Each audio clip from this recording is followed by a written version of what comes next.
what do you remember about your first game? I was pretty young. Flashes here and there, and I don't remember much. Or you don't remember much of your first game? No, like I said, I was really young. Younger than your son currently is. I was never gonna bring you, dude. And I will never forgive or forget. Let's go! Do you have a humiliation kit? This is all I ask you to do.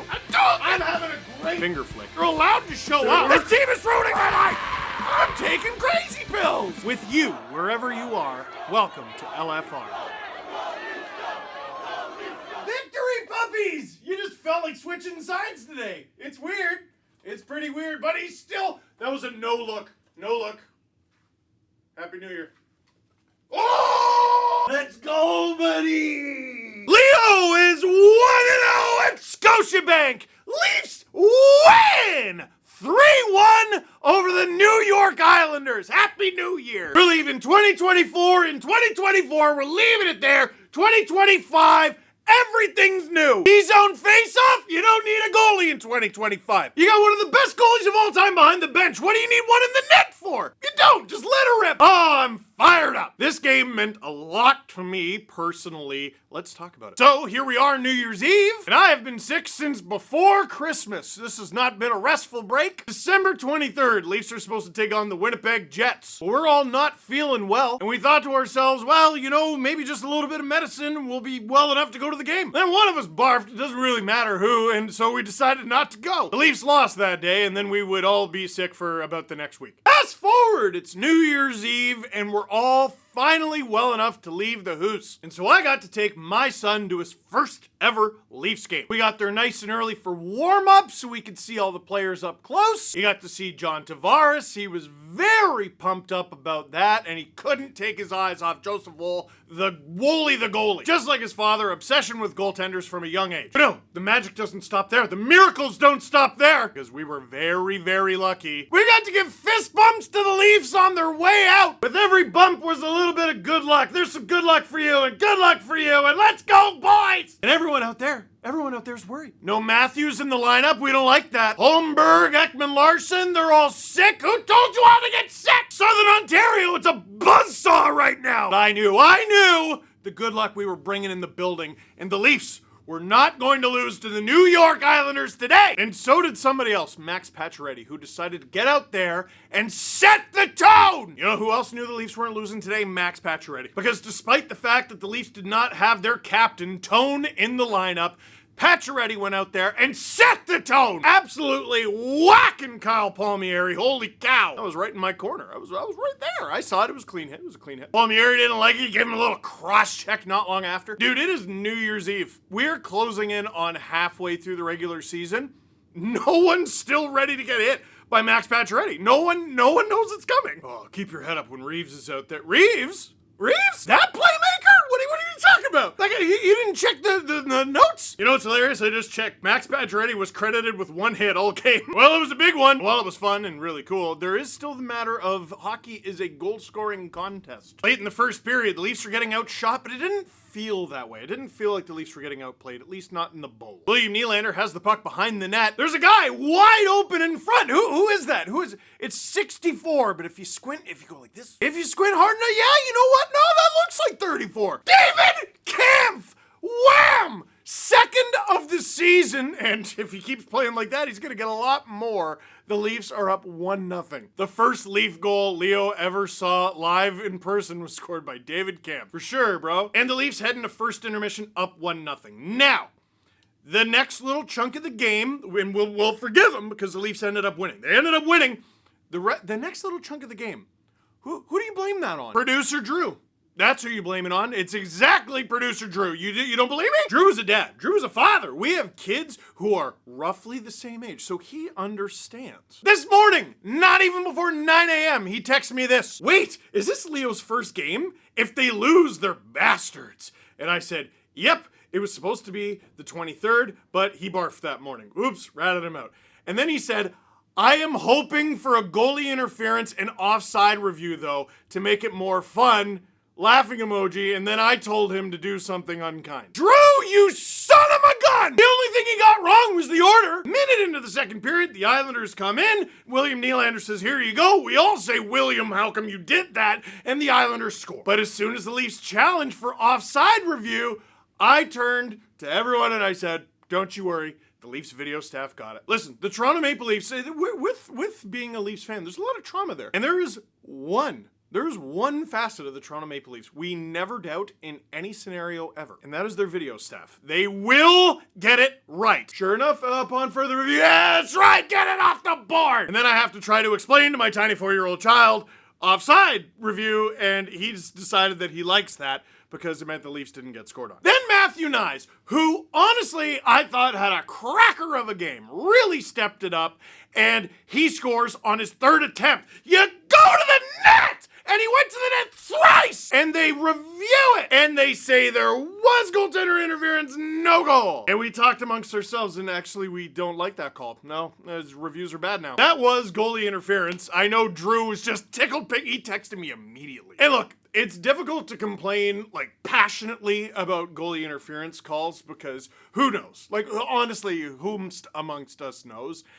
I didn't love that one. Number one, I do not believe in a million years you're calling that goal back in the playoffs. No, you're not. No, you're not. That goal stands in the playoffs. Maybe in game 1 or 2 you call it back. Maybe in an elimination game? No shot. Maybe against the Leafs. Yeah, okay, yeah, maybe against the Leafs. I felt like Nylander was guided into the blue paint, guided into Sorokin very gently, by the way. And did Nylander make the greatest effort to get out of the way? No. But Sorokin did what all goalies are basically trained to do now, and he quit. He just stopped playing hockey. He just stopped goalieing. And if the rule is, hey, Nylander has to try to get out of the way, all right, well, how about you try to get up? Whatever, it's fine. It's fine. At the end of the day, it's, hey, 1-0. 1-0 Leafs. Still. But then, we're a little halfway through regulation. The Islanders tie it for realsies this time. Noah Dobson, who would become a villain later in this game. It's a really good feed to a wide open JG Pageau with the big celly after scoring that. Yes, if I keep doing this, they might trade me. We're cheering for you, man. We're cheering for you, but it's 1-1 now, and nuts. 16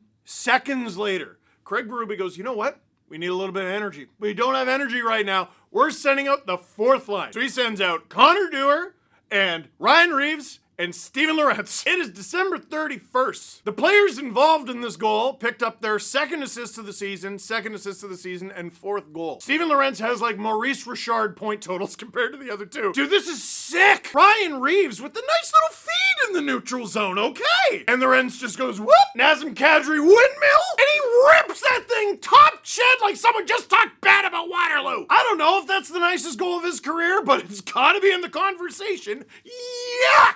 And the Leafs, like that, are back on top. Chaotic second period gives birth to a chaotic third. It starts less than 30 seconds in with Anthony Duclair taking a penalty. How dare you? Why is Matthew going as well? Why? It was Duclair hooking against Matthew Knies. Matthew Knies holding the stick. Coincidental. Now I am going to say what we always say with the Leafs in every scenario like this. All of them. One, if we're being honest with ourselves, yeah, that's the right call.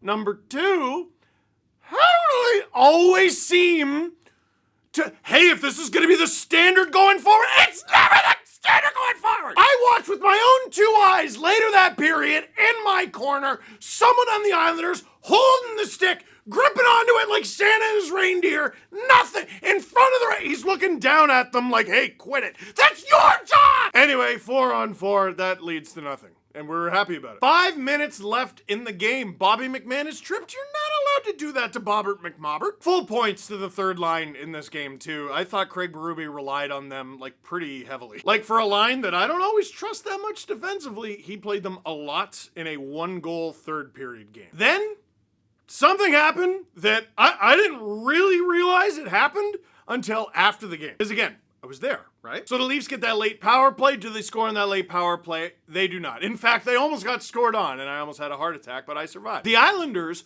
pulled their goalie, and their goalie left our end of the ice. Now, I've seen that a bunch of times. You've seen that a bunch of times. My tiny little 4-year-old has not. So I explained, well, the goalie is leaving the net so the other team can bring on another skater and they can try to score on the Leafs, but we don't want them to do that. And all that stuff, all that lovely stuff, and he's learning about hockey. Then Noah Dobson takes a penalty. It says tripping against Max Pacioretty. I could have swore it was John Tavares. Doesn't matter. He tripped someone, and even a 4-year-old knows you're not supposed to do that. And it was a trip. I don't know what he was so upset about. It was very a trip. Stop it. So I am explaining to my tiny little child. I turn away from the ice and I go, so they took a penalty, so the faceoff's going to be there. So they're going to take the goalie and they're going to put him back into the...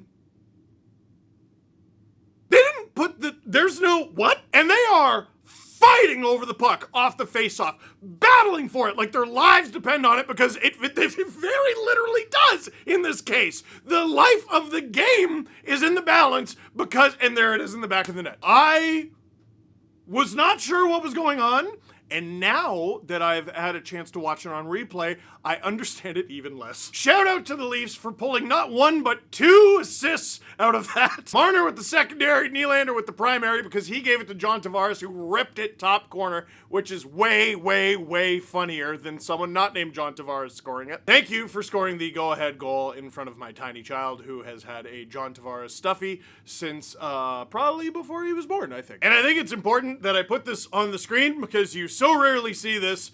John Tavares, his 19th goal of the season, power play goal, empty net. The Leafs righted a wrong. The first game I ever went to, February 5th, 1994.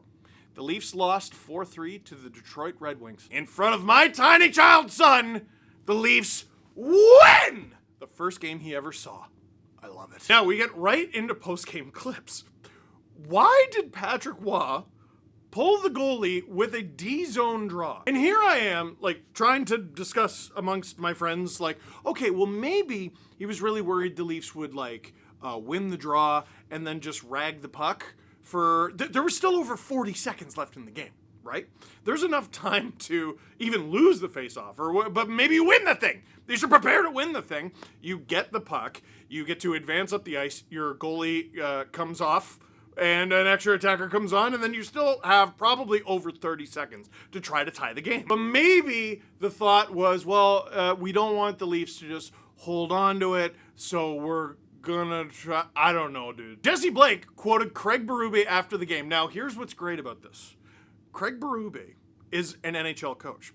Patrick Roy is an NHL coach. Surely the NHL coach is gonna do what NHL coaches always do and back up the other NHL coach. Nope, he thought it was weird too. Craig Berube says he's never seen a coach do this before. I didn't think they'd pull their goalie. I thought that if they won the draw, rip it down, and they're coming, and the goalie was coming, I think it's the first time I've ever seen that. Just right under the bus. Dude, it's the NHL. These guys, like, never talk smack about each other ever. They're always like, well, you know, so, well, they come up with something. They come up with something. And he's just like, never seen that before. Another thing that was discussed, I sort of saw this, but it didn't look as bad in person as it did on TV. Apparently Joseph Woll got hurt, sort of, and Woll, on the discomfort he experienced early in the second, I'm totally fine. Sometimes quick plays like that, like, mess up. I don't know, but it goes away, so it was fine. I tell you what, I'm making the choice to believe you, but that's a little terrifying. I tell you what, Joseph Woll might have been the Leafs' best player in the game. And if he wasn't the best player, maybe Chris Tanev could be nominated for that after taking a puck in the face, spitting out his tooth, and returning to the game like it was nothing. Berube on Tanev returning after taking a puck to the face, he's old school for sure. He's a gamer. Not a lot of those guys around anymore. Okay, I've talked about this on the podcast before. Pay attention, all right? Pay attention. There are things that you can be called in the NHL, and it's the worst possible thing. Bad guy. You never want to be called a bad guy, right? Right? It's terrible. You can be lazy. You can be selfish. You can be aloof. You can be soft. Even soft is a bad one. Bad guy might be the worst. If there is a thing you want to be in the NHL, it's a gamer. I have heard people who don't get along be like, yeah, but he's a gamer. You could be annoying. You could put your feet up on the wrong seat on the bus. You could stink. You could take all the good snacks. You could listen to your music too loudly in your headphones. I don't know, as long as you're a gamer. That is the most important thing to be. I love Chris Tanev. I love him. Does he know I would die for him? I would.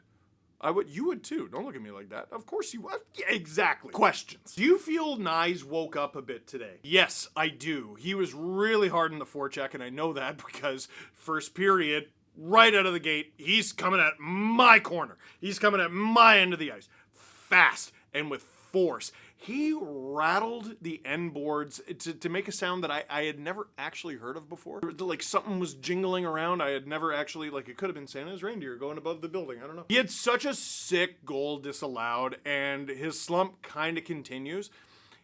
If that goal had counted, which like I know it doesn't, but you have to look at this game through the lens of what he did, not what showed up on the score sheet. He forechecked a lot harder. I don't know how many of those registered as hits. It was a maximum of 1 because the only guys who had more than 1 hit registered in this game each up front were on the 4th line. Which, do any of us believe that? I don't. Look, the opportunities in front of the net, like the one that he scored on, even though it was disallowed, those don't always present it themselves, right? You're not always... the puck's not always going to find you in a position to score no matter how well you play. Not always. The forecheck, that's something you can do every single game. Mash guys in the corner offensively when the puck is in deep, that's something you can do absolutely every game.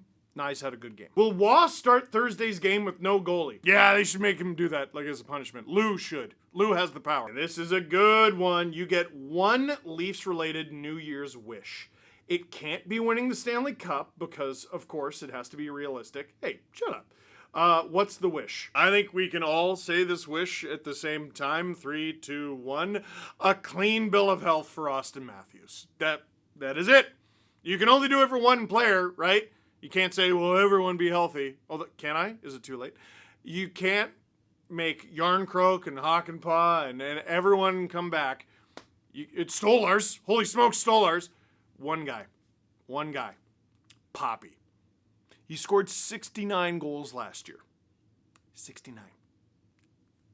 Not just nice. It's not just the meme. It's actually crazy. Crazy. And it's like we already forgot. We already forgot. Clean bill of health for 34. Beginning, middle, end. And if that's not an option, then Marner and Tavares sign for league min each. Combined.